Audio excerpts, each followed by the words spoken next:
एक व्यापारी होता है, वो जंगल में जा रहा होता है, उसके पीछे शेर लग जाता है। वो भागता है बेचारा जान बचाने के लिए, जान बचाने के लिए भागता है। भागते भागते इतनी तेज भागता है कि आगे एक कुआं होता है और कुएं में गिर पड़ता है। और गिरता भी कैसे है, जब गिरता है तो उसकी जो पैर है, जो उसका वो पेड़ पे एक जड़ लटक रही होती है, उस पे फंस जाता है, वो उल्टा लटक जाता है। वो नीचे देखता है, नीचे एक सांप होता है बैठा हुआ, और ऊपर देखता है तो ऊपर शेर होता है, और जड़ की ओर देखता है तो जो जड़ है उसको दो चूहे काट रहे होते हैं, उसको दो चूहे काट रहे होते हैं।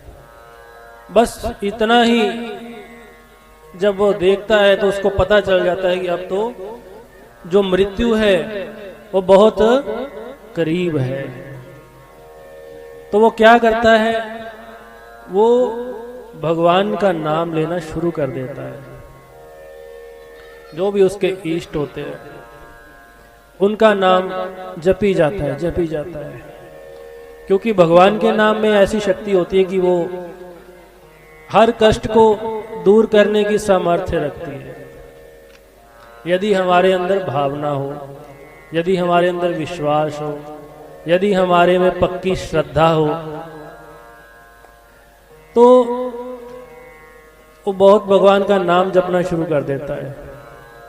और जिस पेड़ पे वो लटका होता है जड़ के साथ, उस पेड़ के ऊपर ना मधुमक्खियां लगी होती हैं, और उनका छज्जा जो इतना भर जाता है शहद से कि शहद गिरने लग जाता है ऊपर से, ऊपर से शहद गिरने लग जाता है।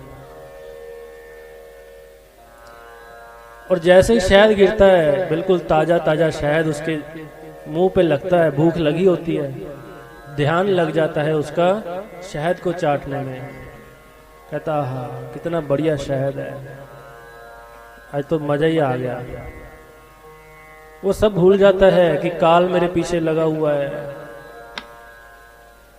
ये नीचे मौत मेरे सामने है, ये जो चूहे काट रहे हैं ये मेरी आयु को काट रहे हैं, दिन रात लगे हुए हैं और वो कट रही है। ये सब भूल जाता है वो शहद के चक्कर में। जो मधुमक्खी होती है ना, इससे बहुत अच्छी शिक्षा मिलती है। इससे दो शिक्षाएं मिलती हैं। देखिए, मधुमक्खी फूलों से शहद, उनका रस चूसती है, उसका शहद बनता है और वो उसको इकट्ठा करती रहती है। पहली शिक्षा तो ये है कि वो शहद ऐसे चूसती है कि कोई भी फूल जो है ना वो मुरझाता नहीं है। इतनी क्वांटिटी में लेती है। क्या भगवान ने उसको दिमाग दिया हुआ है, शहद चूसती रहती है और वो सारा शहद मनुष्य को दे देती है, खुद थोड़ी खाती है। वो सारा शहद हमारे लिए। और दूसरी शिक्षा क्या मिलती है, वो इकट्ठा करती रहती है। और एक दिन ऐसा आता है कि छज्जा इतना भारी हो जाता है, वो गिर करके टूट जाता है और उसका शहद सारा नीचे गिर जाता है। सो दूसरों के लिए जिंदगी में कुछ करो, ये शहद की मक्खी बोलती है, सिखाती है कि खाली अपने लिए ही मत करो, कुछ लोगों के लिए भी करो, गरीबों के लिए भी करो, धर्म के लिए भी करो। और दूसरी शिक्षा ये देती है कि अपने लिए इतना मत करते रहना कि एक दिन वो इतना भारी हो जाए कि आपको खुद ही टूट जाए। इतना भार मत डालो अपने ऊपर। तो जैसे ही वो भक्त के मुंह पे शहद पड़ता रहता है, वो उसका आनंद लेने लग जाता है। अच्छा, उसको तो एक चोर काट रहा था ना, चूहे दो। हमको कितने चोर काट रहे हैं, है ना? काम, क्रोध, लोभ, मोह, अहंकार, ये 5 विकार हैं। इनमें से 4 को तो जस्टिफाई फिर भी कर दिया शास्त्रों ने। कैसे? कामदेव, यदि कामनाओं की पूर्ति वेदानुकूल आचरण से हो रही है तो वो भी देव है।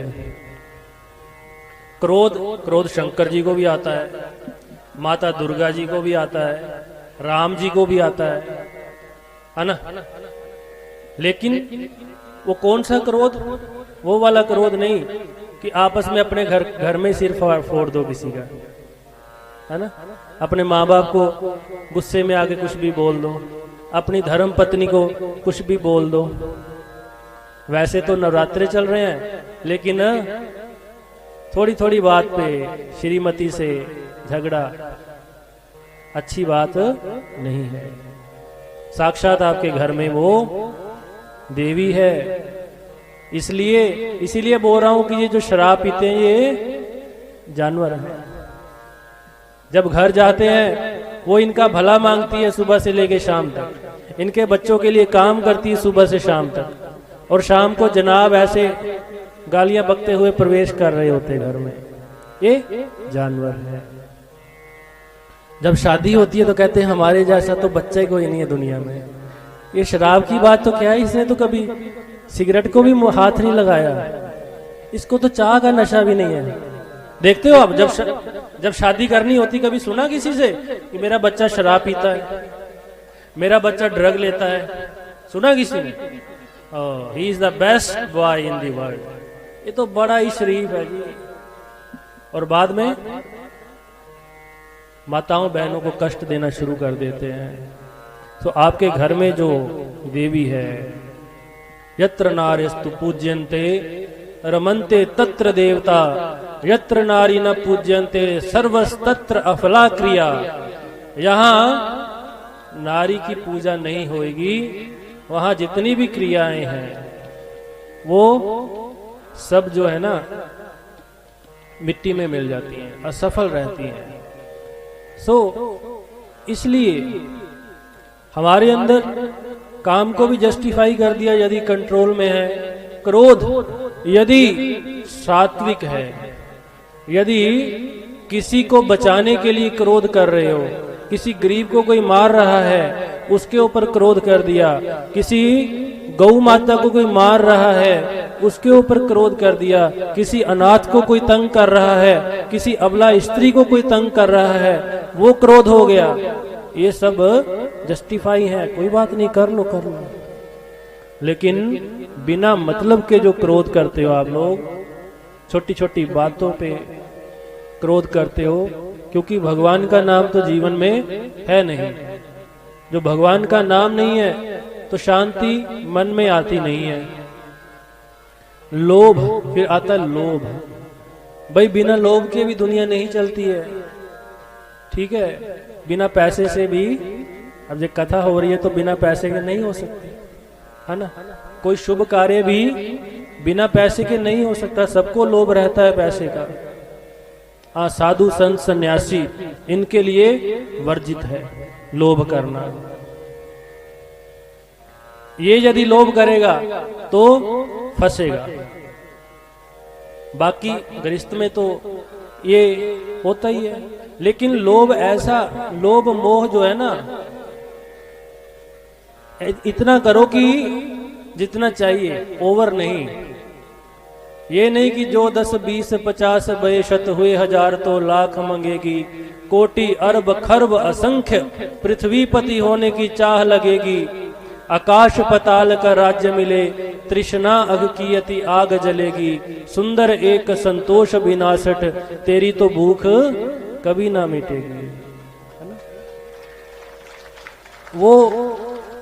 वो वाला जो है ना लोभ, वो खराब है। और मोह, भाई मोह भी बुरा नहीं है इतना। अब देखिए, बच्चों के साथ माँ का मोह ना हो तो सृष्टि चलेगी नहीं।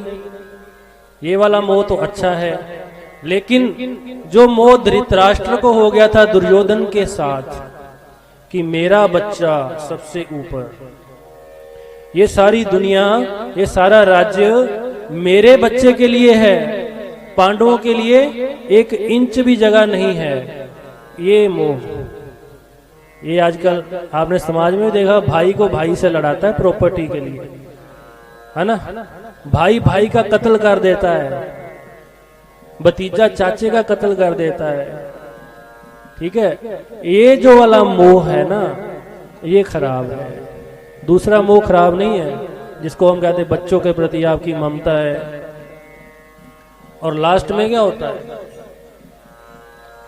लास्ट में आता है अहंकार। अहंकार को भगवान ने कहा ये किसी भी तरह का अहंकार है, चाहे वो धन का है, रूप यौवन का है, बहुत बड़ी प्रॉपर्टी का है, ये चाहे किसी प्रकार का भी अहंकार, चाहे भक्ति का है। नारद जी को भी अहंकार हो गया था कि मैं बहुत बड़ा ब्रह्मचारी हूं, मैं बहुत बड़ा भक्त हूं। भगवान ने फिर उनको समझाया। अहंकार जो है, क्योंकि अब देखिए सब कुछ हमारा जो शरीर है ना, ये बिना सृष्टि के नहीं चल रहा। हमारी जीवा है, हमारा दिमाग है, हमारा शरीर है, ये सब देवताओं की, भगवान की कृपा से चल रहा है, प्रकृति की कृपा से चल रहा है। अब वाणी की जो देवी है सरस्वती, विद्या की देवी सरस्वती है ना। हनुमान जी हैं बल बुद्धि विद्या देने वाले, इनकी कृपा से थोड़ी चल रहा है। प्रकृति क्रिया कहते, प्रकृति क्रियानेव गुणे कर्माणि सर्वदा अहंकार विमूढ़ात्मा कर्ता अहमिति मन्यते। कि सारी क्रियाएं जो वो प्रकृति के द्वारा ही चल रही हैं, लेकिन जो मूर्ख हैं वो समझ रहे हैं कि ये सब कुछ मैं कर रहा हूं, ये सब मेरे द्वारा होता है।